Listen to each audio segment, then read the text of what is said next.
El viento gritaba como una madre furiosa a través del cañón, arrastrando sábanas blancas de nieve sobre el fuego moribundo. Ella estaba sentada en el ventisquero, con las rodillas ensangrentadas, acunando dos bebés envueltos contra su pecho. Uno gimió. El otro había dejado de hacer sonido. Una hora antes, sus labios estaban rajados, la piel ardiendo por el frío, pero aún cantaba. Apenas un susurro, apenas un aliento. Duerman, mis amores. Mamá está aquí. Sobre ella, los buitres circulaban bajo, sombras negras contra un cielo pálido y furioso. La cabaña, lo que quedaba de ella, había ardido durante la noche. No había comida, ni leña, ni esposo. Solo ella, dos bebés, y una tierra que no perdonaba a los débiles. Entonces lo vio.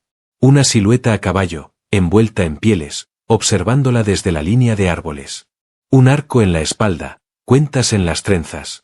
No habló. No se movió. No todavía. Pero sus ojos encontraron los de ella a través de la tormenta y su voz se quebró por última vez. Por favor. Y ese fue el comienzo de todo.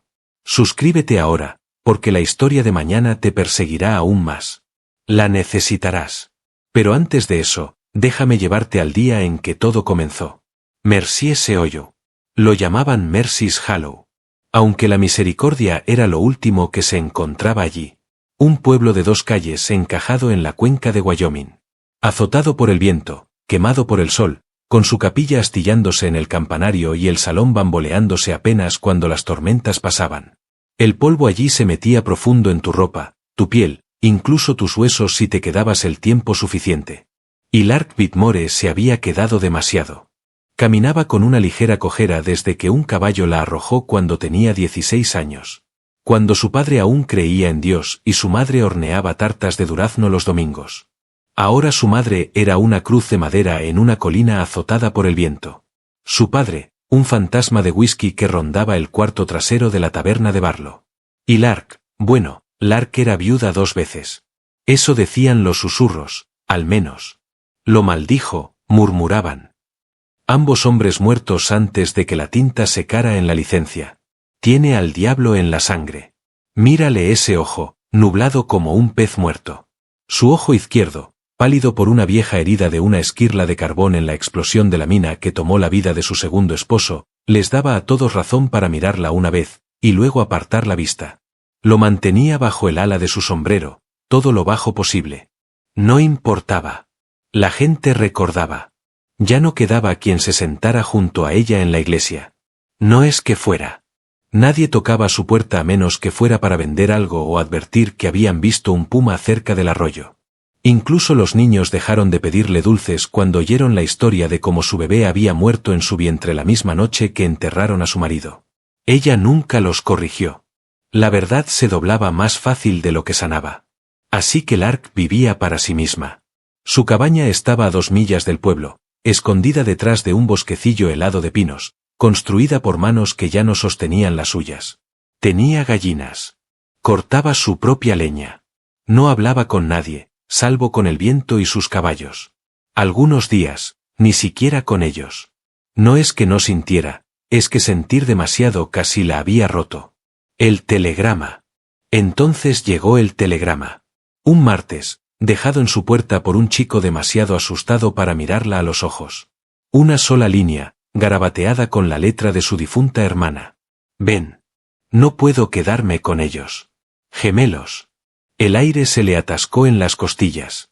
Phoebe se había casado con un hombre del ferrocarril en Missouri, un bruto de dedos manchados de aceite y experto en callarse justo cuando debería hablar. No se hablaban desde hacía 3 años. No desde que la última carta terminó con: tú tomaste tus decisiones. Yo tomaré las mías. Y ahora esto. Otra decisión. Otro silencio roto demasiado tarde. Partió esa misma noche. No empacó mucho, solo un bolso, el rifle viejo de su padre y un chal que todavía olía un poco a jabón de rosas. Cabalgó hacia el este a través de una nieve que cortaba las mejillas como cuchillos. Y cuando llegó a la casa de Phoebe, no quedaba nada salvo una partera demasiado cansada para mentir. Tu hermana está muerta, dijo la mujer. Fiebre. Aguantó 2 días después del parto. El hombre se fue. Se largó con una muchacha de la mitad de su edad.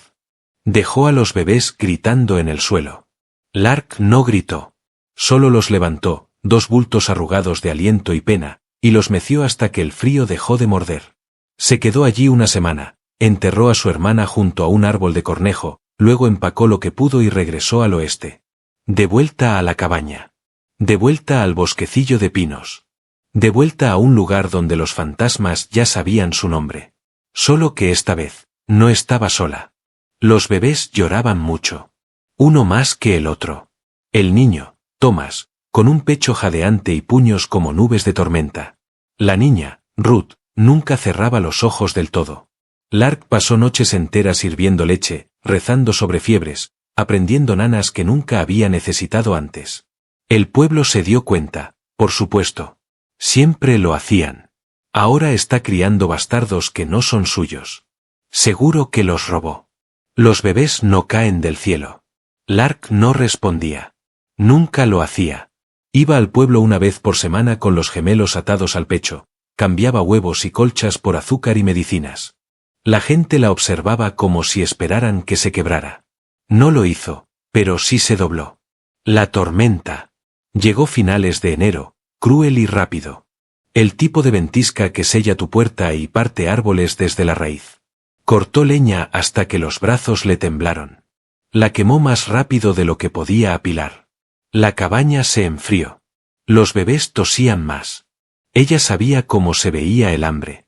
Lo había visto en los ojos de su padre. No pensaba verlo en los de ellos. Así que una noche los envolvió bien, la poca leña restante crepitaba como si supiera que sería la última. Y se dirigió al viejo sendero maderero cerca de Wolf's Bluff. Recordaba un cobertizo abandonado allí. Quizá algo de madera, quizá conejos cerca de las trampas. Llegó a mitad de camino antes de que el viento la girara de lado y la nieve cayera como puños. El mundo se encogió. Blanco. Solo blanco y gritos. Se arrodilló bajo un roble retorcido. El corazón tambaleante, los dientes castañeteando. Sabía el camino de regreso. Lo sabía en el alma. Pero las piernas no se movían. La niña gimió. El niño dejó de moverse. Lark los apretó contra sí, tarareando cosas rotas, canciones sin palabras. Rezó por última vez. Y entonces lo vio. Si esto ya te está rompiendo el corazón, no has visto lo peor. Toca suscribirte. Mañana tengo otra verdad esperándote. El hombre del caballo. La nieve se lo había tragado todo. Los árboles eran fantasmas, pura forma sin sustancia. Su respiración era áspera, cada jadeo un cuchillo. No sentía las piernas. Había dejado de intentar sentir cualquier cosa. Entonces el caballo apareció. No ruidoso, no de golpe. Simplemente estaba allí, alto y oscuro contra la cortina blanca. Un alazán hecho para tormentas. Su jinete parecía parte del animal mismo. Quedó quieto, inmóvil, vigilante. Llevaba pieles cosidas de animales que ella no podía nombrar. Una trenza larga sobre un hombro, atada con un lazo rojo. El rostro inescrutable, medio cubierto por un sombrero de ala ancha. Durante un largo momento, ninguno se movió. El viento chilló entre ellos como advertencia. Luego, con calma deliberada, él desmontó. Ella quiso hablar, suplicar, explicar, pero los labios se le pegaron a los dientes. Lo único que pudo fue apretar los dos pequeños cuerpos dentro de su abrigo. Él se agachó a unos pies de distancia, ojos al nivel de los suyos, y señaló no a ella, no a los niños, sino a la cabaña. Su cabaña. Sabía de dónde venía. O quizás solo entendía a la gente que sobrevive sola. Ella asintió. Era todo lo que tenía. Sin una palabra, él se levantó, pasó detrás de ella y comenzó a abrir un camino. No hablaron durante todo el trayecto. Él guiaba el caballo, ella lo seguía como una sombra cosida a su espalda. Cada ciertos metros, él miraba por encima del hombro para asegurarse de que todavía se mantenía en pie.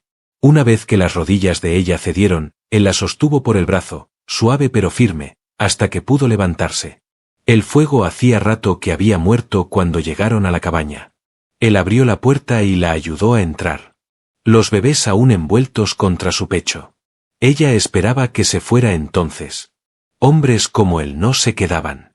Un cazador comanche, por la forma de moverse, por la quietud poderosa que llevaba como segunda piel. Pero no se fue. Se arrodilló junto al hogar y comenzó a encender un fuego con ramas que ella no había visto que trajera. Las llamas danzaron, arrojando sombras largas sobre las paredes de troncos.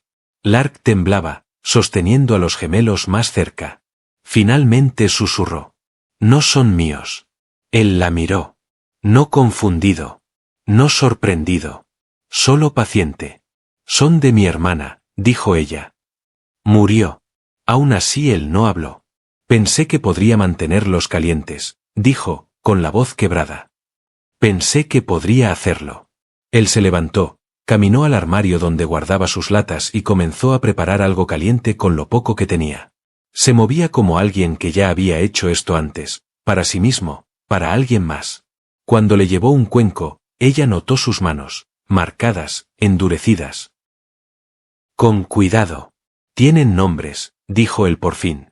Su voz era baja, profunda como el eco de un cañón, áspera como la corteza del pino. Ruth, dijo ella. Y Thomas. Él asintió, luego volvió al fuego. Eso fue todo. No hubo elogios, ni compasión, solo el reconocimiento de la vida. Vida ganada con esfuerzo y que aún resistía. Se quedó 3 días. La tormenta no había pasado, solo se había suavizado. El viento aún aullaba contra las paredes y la nieve seguía presionando las ventanas como un sudario. Pero dentro de la cabaña, el mundo había cambiado. Él partió leña sin pedir permiso, colgó carne de conejo en los ganchos junto a la estufa, arregló la bisagra rota de la puerta. Lark lo observaba desde la cuna, alimentando a los gemelos por turnos, con las manos todavía temblorosas. Él hablaba poco, y cuando lo hacía, eran frases gastadas por años de desuso. Pero ella lo escuchaba. Y cuando él guardaba silencio, se sorprendía escuchándolo aún más. Él le dijo su nombre, Toma. Ella le dijo el suyo, Lark. La segunda noche, cuando Ruth lloró con fiebre, él la sostuvo con suavidad en una mano enorme y tarareó algo bajo y rítmico, algo viejo. Ruth se calmó como si hubiera conocido ese sonido toda su vida. ¿Tu esposa?, preguntó Lark en voz baja. Él miró a la bebé, luego a ella. Su expresión no cambió. Muerta, dijo. Lark no preguntó más. Se entendían demasiado bien para eso. La cuarta mañana, el cielo se abrió azul. Toma ensilló su caballo. Nos salvaste la vida, dijo Lark. Él se detuvo en el umbral, manos sobre las riendas. Tú las estás salvando ahora, respondió. Ella dio un paso hacia adelante, rozando con los dedos la puerta. Volveré a verte. Su mirada se sostuvo sobre la de ella. Si tú quieres.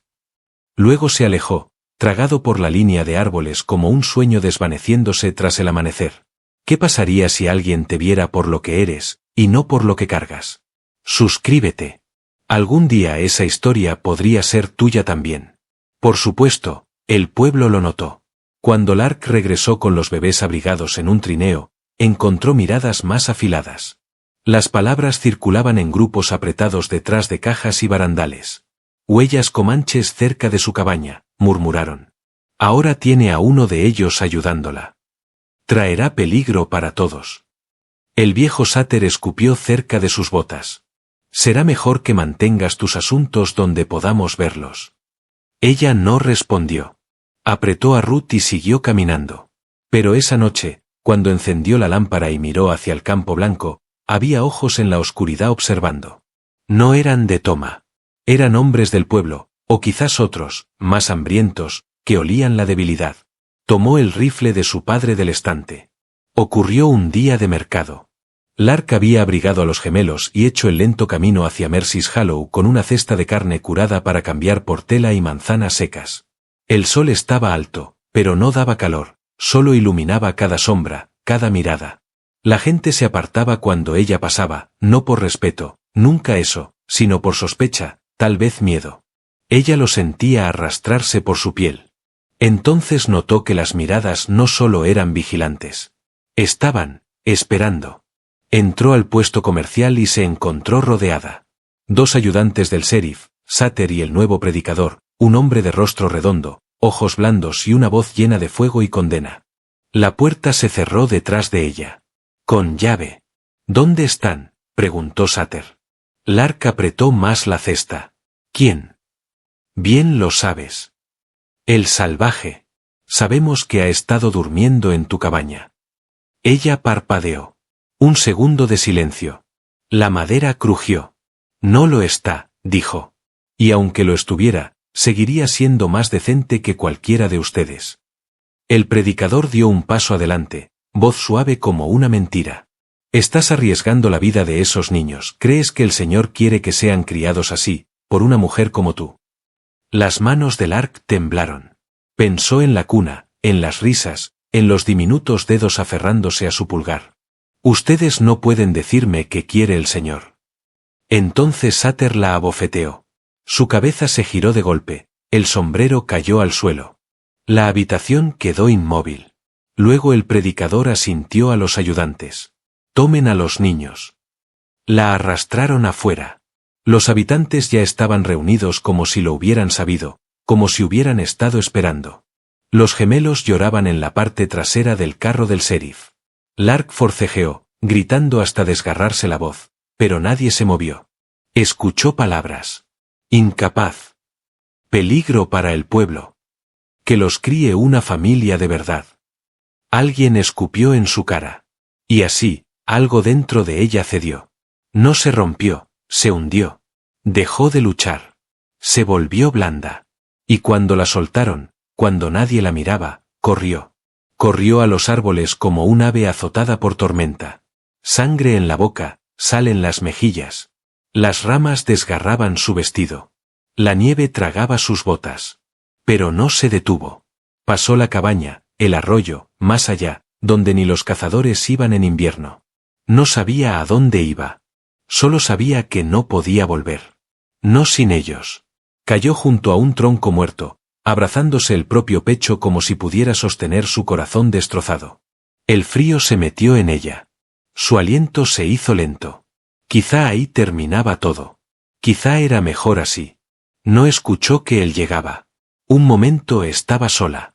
Al siguiente, el aire era más cálido. Él estaba allí, arrodillado a su lado, como si el bosque lo hubiera brotado de la tierra. No hubo palabras ni sorpresa, solo presencia. Sus labios se abrieron, agrietados. Se los llevaron, susurró. Luché. Se los llevaron. Él la miró. De verdad la miró. Y lo que ella vio en sus ojos no fue furia. Fue dolor.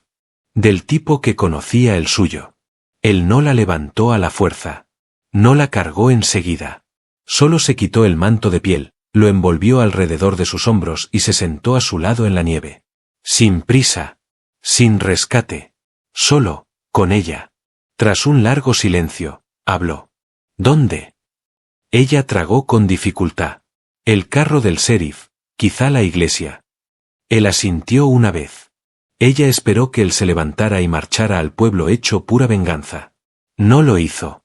En cambio, la ayudó a ponerse de pie, la dejó apoyarse en él, y cuando se desplomó de nuevo a mitad del camino, entonces sí la levantó suavemente y la llevó el resto del trayecto. Encendió el fuego alto, la acostó en su cama, le dio caldo con una cuchara tallada a mano. Cuando lloró, no dijo palabras, solo apoyó su frente contra la de ella y respiró con ella. A la mañana siguiente, ella lo encontró afilando su cuchillo junto al hogar. No por violencia, sino por preparación. Calma. Constante. Volverán, dijo él. No se detendrán. No puedo luchar contra ellos. No sola. Ella lo miró entonces, rota en todas las formas posibles. ¿Por qué estás aquí?, susurró. Él no respondió enseguida. Solo miró su rostro, su mejilla amoratada, sus manos agrietadas, su alma desgarrada. Porque cuando te vi en la nieve, dijo. Me vi a mí. Esa noche, él la sostuvo. No como amante, aún, sino como alguien que sabía lo que era ser dejado atrás, y aún así elegir quedarse. Ella no sabía qué traería el mañana. Pero por primera vez en años, no lo enfrentaba sola. Creyeron que estaba rota. Pero alguien vio oro entre las cenizas. Suscríbete. Mañana te mostraré que el amor todavía vive aquí afuera. La mañana después de su colapso, el cielo era una lámina de acero, sin viento y vigilante. Lark estaba descalza en el porche, un chal sobre los hombros, mirando a Toma reparar la bisagra del corral de las cabras. Sus movimientos eran constantes, deliberados, como si cada clavo que hundía empujara de vuelta el caos que el pueblo había sembrado en ella. ¿Por qué arreglas eso?, preguntó suavemente. Él no levantó la vista. Nos quedamos, no. Ella no respondió. Solo entró y empezó a barrer el piso como si el lugar fuera a ser visto por alguien más que fantasmas. Empezaron con las cabras. Luego vino la madera. Y luego, las cartas. Toma desmontó el viejo cobertizo junto al risco, tabla por tabla, y lo convirtió en una nueva pared para el establo. Lark cosió cortinas para las ventanas y limpió la vieja cuna. Cada día traía trabajo, sudor, silencio, y momentos que latían entre ellos como relámpagos detrás de nubes de tormenta. Hablaban en fragmentos. Él le contó que una vez tuvo un hermano quemado vivo cuando su aldea fue arrasada por la caballería. Ella le contó que una vez quiso ser maestra. Él rió por primera vez. «Aún puedes». Ella negó con la cabeza. No me dejarían enseñar ni a un perro a sentarse. Pero la risa quedó flotando en la habitación. Reclamaron su vida. Pedazo por pedazo.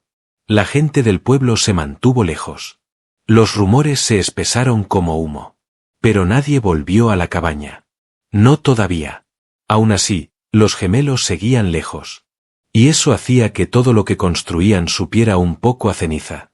Un día, mientras colocaban postes para un corral de caballos, Lark se detuvo, apoyada en el tronco, el aliento formando nubes. «Sigo soñando con ellos», dijo. Toma alzó la vista. «En mis sueños los encuentro en el bosque», susurró. «Pero no me reconocen. Llaman, mamá, a otra mujer». Él dio un paso más cerca. «Los traeremos a casa».